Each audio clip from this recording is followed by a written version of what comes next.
2010 December 21 தான் notification விட்டாங்க. அப்ப யாருடைய ஆட்சி? காங்கிரஸ் ஆட்சி தான் இருந்தது. நீ இதை கொண்டு வரல, இந்த பிரச்சனையும் இருந்திருக்காரு. இவ்வளவு போராட்டம் பண்ண வேண்டிய அவசியமே இல்லை, இவ்வளவு விவாதம் தேவையே இல்லை. எத்தனை முறை தீர்மானம் நிறைவேற்றிக்கிறோம்.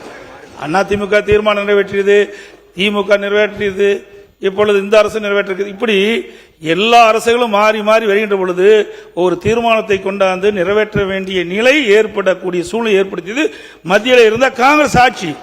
ஏன்னா அப்பவே இந்த மக்களுடைய பிரச்சனை, மாணவருடைய உணர்வை புரிஞ்சிருக்கணும்ல, மாணவர்கள் கஷ்டப்படுவாங்கன்னு உங்களுக்கு தெரியும்ல.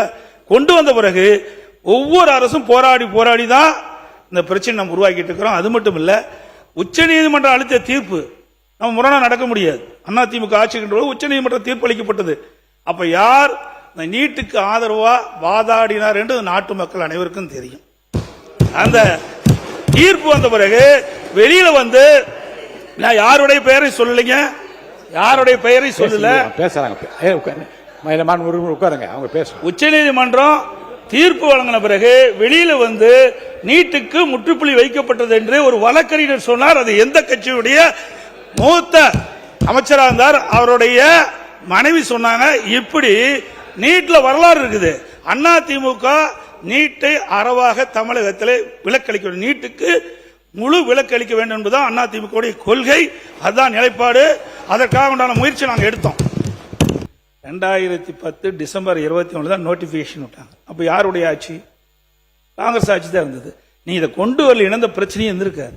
இவ்வளவு போராட்டம் பண்ண வேண்டிய அவசியமே இல்லை, இவ்வளவு விவாதம் தேவையே இல்லை. எத்தனை முறை தீர்மானம் நிறைவேற்றிக்கிறோம். அதிமுக தீர்மானம் நிறைவேற்றியது, திமுக நிறைவேற்றியது, இப்பொழுது இந்த அரசு நிறைவேற்றிருக்கிறது. இப்படி எல்லா அரசுகளும் மாறி மாறி வருகின்ற பொழுது ஒரு தீர்மானத்தை கொண்டாந்து நிறைவேற்ற வேண்டிய நிலை ஏற்படக்கூடிய சூழ்நிலை ஏற்படுத்தியது மத்தியில் இருந்த காங்கிரஸ் ஆட்சி. ஏன்னா அப்பவே இந்த மக்களுடைய பிரச்சனை, மாணவருடைய உணர்வை புரிஞ்சிருக்கணும்ல, மாணவர்கள் கஷ்டப்படுவாங்கன்னு உங்களுக்கு தெரியும்ல. கொண்டு வந்த பிறகு ஒவ்வொரு அரசும் போராடி போராடி தான் இந்த பிரச்சனை நம்ம உருவாக்கிட்டு இருக்கிறோம். அது மட்டும் இல்ல, உச்ச நீதிமன்றம் அளித்த தீர்ப்பு நம்ம முரணா நடக்க முடியாது. அதிமுக ஆட்சிக்கின்ற உச்ச நீதிமன்றம் தீர்ப்பு அளிக்கப்பட்டது. அப்ப யார் இந்த நீட்டுக்கு ஆதரவா வாதாடினார் என்று நாட்டு மக்கள் அனைவருக்கும் தெரியும். அந்த தீர்ப்பு வந்த பிறகு வெளியில வந்து நான் யாருடைய பெயரை சொல்லலைங்க, யாருடைய பெயரை சொல்லல, பேசுறாங்க. உச்ச நீதிமன்றம் தீர்ப்பு வழங்கின பிறகு வெளியில வந்து நீட்டுக்கு முற்றுப்புள்ளி வைக்கப்பட்டது என்று ஒரு வழக்கறிஞர் சொன்னார். அது எந்த கட்சியுடைய மூத்த அமைச்சராக இருந்தார், அவருடைய மனைவி சொன்னாங்க. இப்படி நீட்ல வரலாறு இருக்குது. அதிமுக நீட்டை அறவாக தமிழகத்தில் விலக்களிக்க வேண்டும், நீட்டுக்கு முழு விலக்களிக்க வேண்டும் என்பதுதான் அதிமுக கொள்கை, அதுதான் நிலைப்பாடு. அதற்காக உண்டான முயற்சி நாங்கள் எடுத்தோம்.